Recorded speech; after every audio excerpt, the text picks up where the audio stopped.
So to start off the day, I decided to come to Devil's Backbone down in Loveland, see if I could catch the sunrise. I started off a little bit late, so I'm trying to hurry, see if I can get a good position before the light gets on the sparse clouds above me right now. But we'll see how it turns out. One nice thing about winter is that you don't have to wake up nearly as early to see the sunrise. It does mean that it's much colder on the hike in, though. So I got to this overlook here while the sun is still in the clouds behind the backbone here, and so I'm super happy that I got here just in time. So I'm going to take a few pictures here, probably one with Fuji wide angle, but also one with the D7000 zoomed in a little bit so that it's not quite as huge of an area. So I think it's going to be good.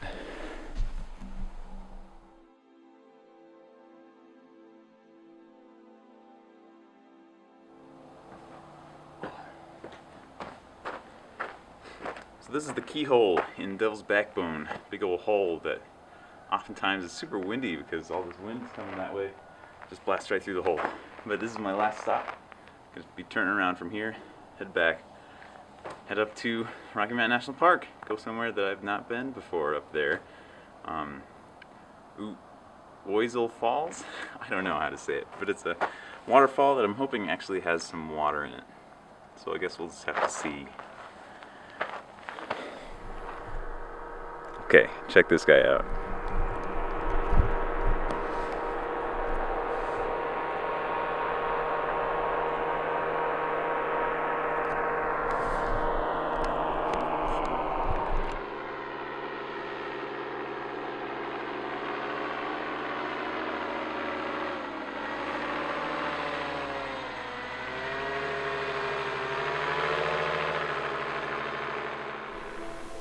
The walk back was illuminated by the morning's golden hour, which really added some great light to the scenery. When I got back to the car, I drove up St. Vrain's Canyon to the Wild Basin entrance of Rocky Mountain National Park.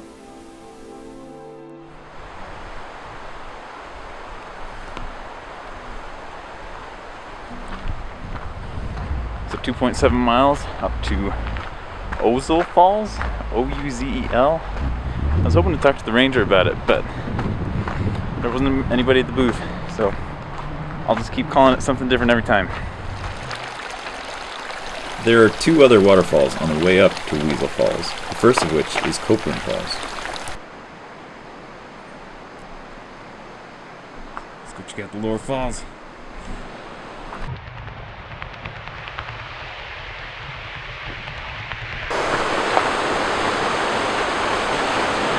So here's Lower Copeland Falls behind me. As always, I'm probably going to pull out my Fuji 12mm lens and do a longer exposure, probably like a fourth of a second, half a second. But I don't think I'll have to pull out the ND filter because it's dark enough here. The sun isn't shining on this part of the valley that I think I'll just be able to do a high f-stop and be able to do something like that. But I really want to go on the other side, over there.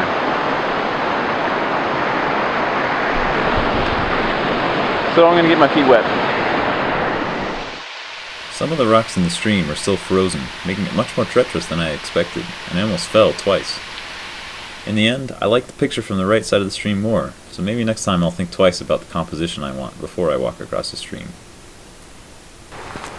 Next, I headed up the trail to the next water feature, the Calypso Cascades.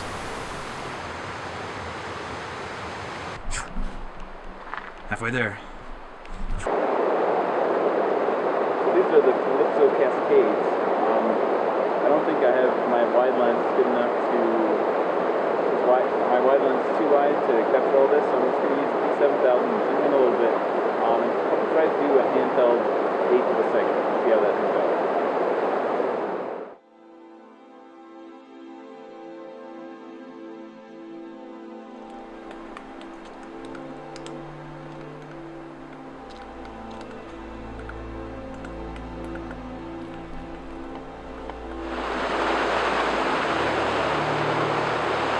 Ouzel Falls here behind me.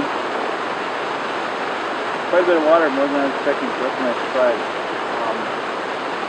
Probably pull out my Fuji once again. I'll probably have to put the 10-stop filter on because the sun's really bright in this way, but I'll try to do a longer exposure because, you know, that's what I like. I'm really hoping I can get this waterfall, or the rainbow from the waterfall straight in, so we'll see how that turns out. So I want to take a bit more time to talk about this shot. I originally had the 10-stop ND filter on, along with the polarizer, to cut the sun's glare from the water, but I realized that that would cut out the rainbow as well, so I decided to do both. Here are the results with the same camera settings and the same adjustments in post. Tell me what you like better, because I really can't decide. Okay, I'm leaving Ouzel Falls behind for now. I'm going to see if I can get up to the top of it and eat lunch up there. Hopefully there'll be a good view. And just like that, I'm at the top.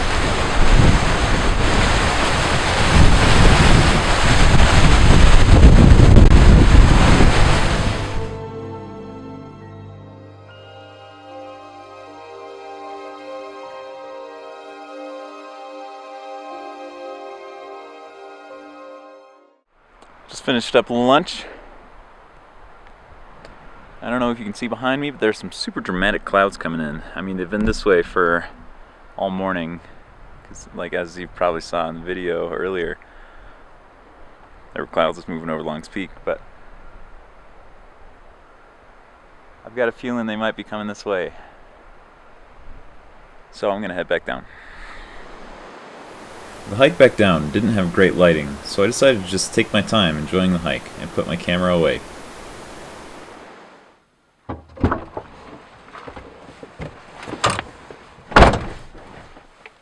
So it is 1:30 right now. I think the sunset is probably at around 5:30, close to 6 o'clock.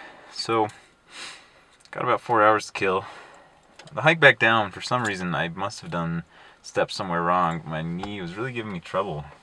So that's a bit concerning, but I will keep an eye on that. But that means probably no more hiking for today. So I might just have to go, drive around, see how far I can get up to Trail Ridge Road, and then have lunch in Estes. Have dinner in Estes. So I guess that's the plan. Got some Estes Park taffy. Classic.